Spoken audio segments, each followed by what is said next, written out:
Good evening and thank you for joining us for KREM News at 5 tonight. I'm Mark Hanrahan. And I'm Whitney Ward. Thank you for being here.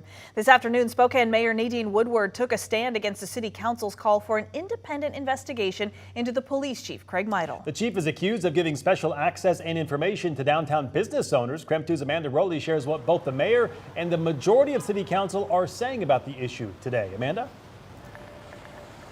Well, today, Mayor Nadine Woodward made it very clear she will not be directing her staff to launch an investigation against Police Chief Craig Michel. She says Council's resolution to do this is redundant and political. Complaints against Spokane Police Chief Craig Michel prompted the Office of Police Ombudsman to initiate an investigation in October.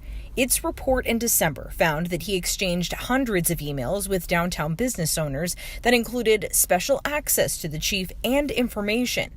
Michel insists he did nothing wrong. We have done this for many organizations. Last month, 21 community groups called for Chief Michel's resignation. Chief of Police is using city resources to advance the agenda of a narrow group of powerful business owners. The City Council began drafting a resolution asking the mayor's office to launch an independent investigation into the chief to determine the full scope and nature of his conduct. But this afternoon, Mayor Nadine Woodward says this is redundant and political. I am deeply concerned about the council's insistence on keeping alive a topic that has already gone through an independent investigation by the Office of the Police Ombudsman, and that was closed many, many months ago. The resolution cites city code that requires the administration to direct human resources to investigate complaints against the chief of police. Isn't it the due diligence of your office and human resources to follow city code that you're meant to uphold? Well, we do that when they come from the community. But when it is political and it comes from the city council, I'm not obligated to do anything. Council President Brian Begg says the complaints have come from the community. The mayor wants to ignore the city code. A little ironic because she's the law and order mayor. He explained to me the ombudsman can't investigate complaints against the chief. They can only create a report of observations, which it already did. We just want it to be cleared up once and for all. HR is supposed to do it. If HR can't do it, an independent investigation would be preferable. Now, Councilmember Lori Kinnear also added that the investigation won't specifically focus on just Chief Michel. It'll include council staff as well as staff from the mayor's office to see if anyone else has been involved in this accused behavior. Now, this resolution is not yet scheduled for a vote at this time, but of course we'll keep you updated on when it does. Reporting from Spokane City Hall, Amanda Rowley, KREM 2 News. Amanda, thank you. And we are continuing to track other developments now after a shooting and standoff in the West Central neighborhood yesterday. According to a police report, a man had called 911 stating someone shot at him, but he wasn't hit.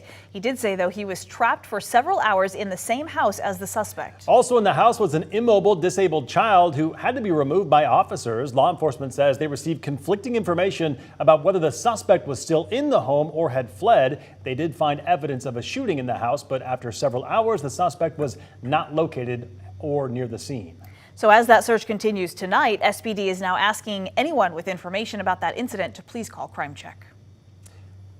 All right, switching gears to talk weather. Late yesterday, thunderstorms swept to the area. We also ended with a pretty cool rainbow overhead. Really beautiful. So we want to look ahead now to the weekend, of course, the weekend. And we are expecting what looks to be a pretty nice warm up. Let's talk to our chief meteorologist, Jeremy Legoo. Hi, Jeremy.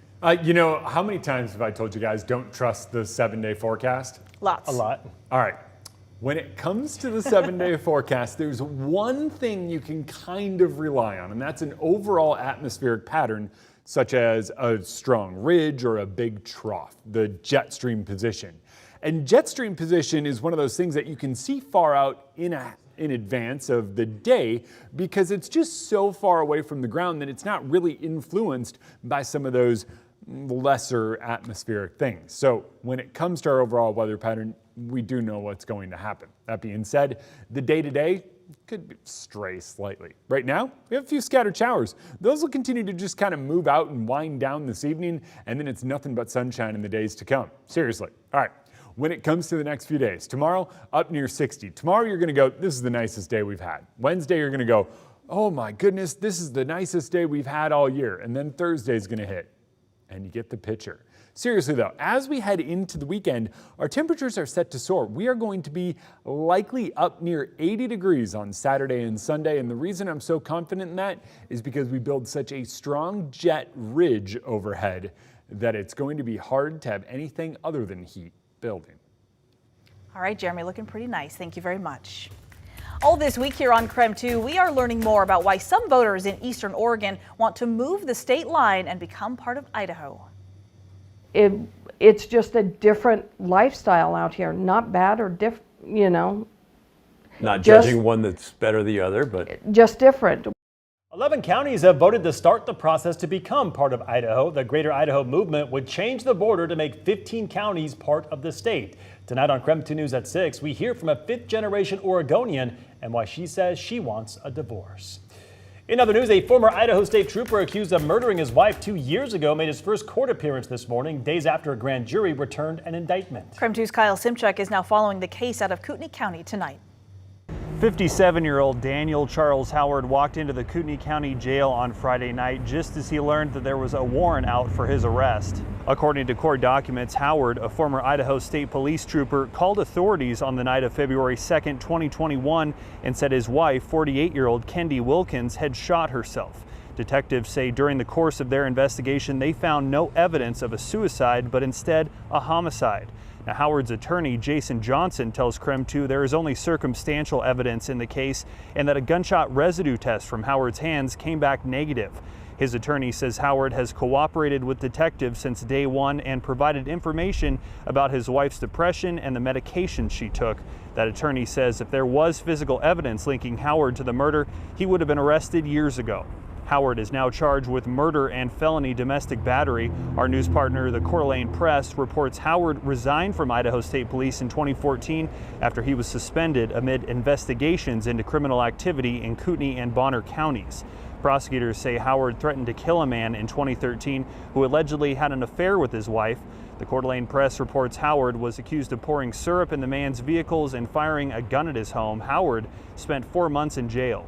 Now he's back in jail facing the most serious charges yet. Today, Howard declined our request for a jailhouse interview. Reporting in Coeur d'Alene, Kyle Simchuk, KREM 2 News.